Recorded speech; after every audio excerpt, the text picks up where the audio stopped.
Hi friends, welcome to Sabina சமையல். இன்றைக்கி கொங்கு நாட்டு ஸ்பெஷல் அரிசி பருப்பு சாதம் தாங்க செய்ய போகிறேன்.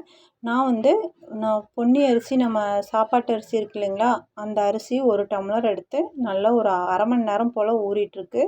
இது ரேஷன் பருப்புங்க. 1 டம்ளர் அரிசிக்கு அரை டம்ளர் ரேஷன் பருப்பு எடுத்துருக்கேங்க. இப்போ ரெண்டுமே நல்லா ஒரு மணி நேரம் நல்லா ஊறிடுச்சு. 1லேருந்து அரை மணி நேரம் ஊற வச்சா போதும்.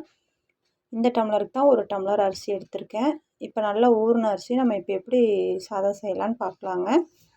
ரொம்ப டேஸ்ட்டாக இருக்கும். இதுக்கு தேவையான பூண்டு ஒரு 10 பல் பூண்டு, கால் ஸ்பூன் ஜீரகம், கொஞ்சமாக கருவேப்பிலை.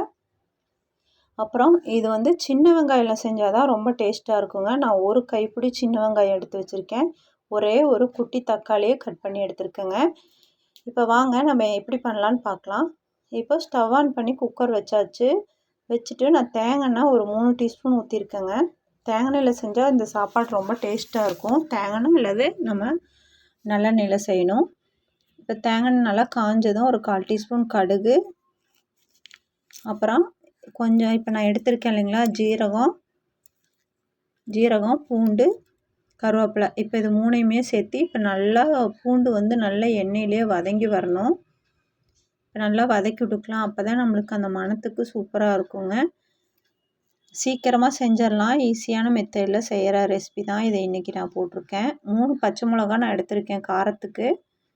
உங்களுக்கு காரம் எவ்வளோ தேவையோ அதுக்கு தகுந்த மாதிரி நீங்கள் போட்டுக்கோங்க. நான் மிளகாத்தூளும் இதில் ஆட் பண்ணுவேன். இப்போ இது நல்லா கலந்து விட்டாச்சுங்க. இப்போ நல்லா கலந்து விட்டதுக்கப்புறம் தக்காளி போட்டாச்சு. தக்காளியும் போட்டு 1 நிமிஷம் மட்டும் நல்லா வதக்கிக்கலாம். இப்போ இதெல்லாம் ஒன்று சேர நல்லா வதக்கியாச்சு. இப்போ வெங்காயம் எடுத்திருக்கேன் இல்லைங்களா, அந்த வெங்காயம் உள்ளே போட்டாச்சு. போட்டு அதையும் சேர்த்து இப்போ நல்லா கலந்து விட்டுக்கலாம். இப்போ எல்லாம் ஒன்று சேர நல்லா கலந்தாச்சுங்க. கலந்துட்டு இப்போ நான் கொஞ்சமாக குழம்பு மிளகா பொடி நாங்கள் வீட்டில் அரைச்சது தான். இது சாம்பாருக்கெல்லாம் நான் போடுவேன். ஆப்ஷனல் தான், உங்களுக்கு பிடிச்சதுன்னா நீங்கள் சேர்த்திக்கோங்க. இது போட்டோம்னா கொஞ்சம் நல்லா சூப்பராக இருக்கும் சாப்பாடு. 1/4 டீஸ்பூன் மஞ்சள் பொடியும் ஒரு 1/2 டீஸ்பூன் குழம்பு மிளகா பொடியும் எடுத்துருக்கேங்க. இப்போ அதை உள்ளே சேர்த்திக்கலாம். சேர்த்திட்டு எல்லாம் கலந்து விட்டுட்டு தேவையான அளவு உப்பும் போட்டுக்கணும். இப்போ பாருங்கள், இப்போ இது நல்லா கலந்தாச்சு. இதோட ஒன்று சேர நல்லா கலந்து விட்டுட்டு இப்போ தேவையான அளவு உப்பு போட்டாச்சு. இப்போ இந்த அளவு நல்லா கலந்தாச்சுங்க. இப்போ உப்பு போட்டுக்கலாம்.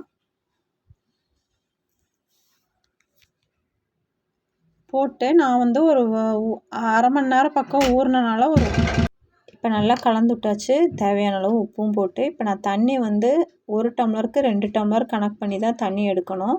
நான் இந்த டம்ளருக்கு 1.5 டம்ளர் மொத்தமாக எடுத்திருக்கேன், பருப்பும் அரிசியும் சேர்த்தி.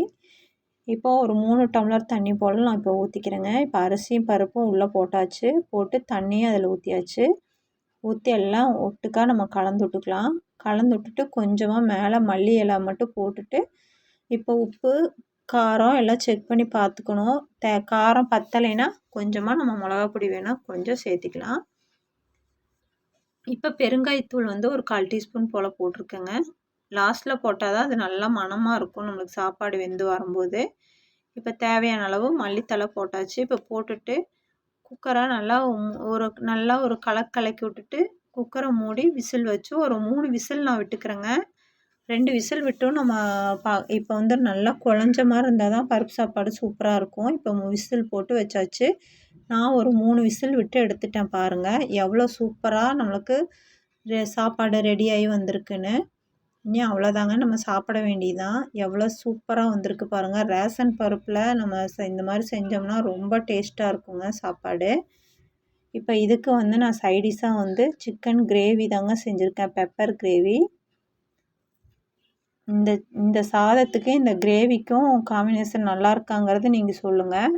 நீங்களும் உங்கள் வீட்டில் இதே மாதிரி ட்ரை பண்ணி பார்த்துட்டு எப்படி இருக்குன்னு செஞ்சு பார்த்துட்டு நீங்கள் சொல்லுங்கள். அவ்வளோதான் இந்த வீடியோ. சூப்பராக நம்மளுக்கு சாப்பாடு ரெடி ஆயிடுச்சு. இன்னும் சாப்பிட வேண்டியதான். இந்த வீடியோ உங்களுக்கு பிடிச்சிருந்துச்சுன்னா லைக், ஷேர், சப்ஸ்கிரைப். அடுத்த சந்திக்கலாம். பாய்.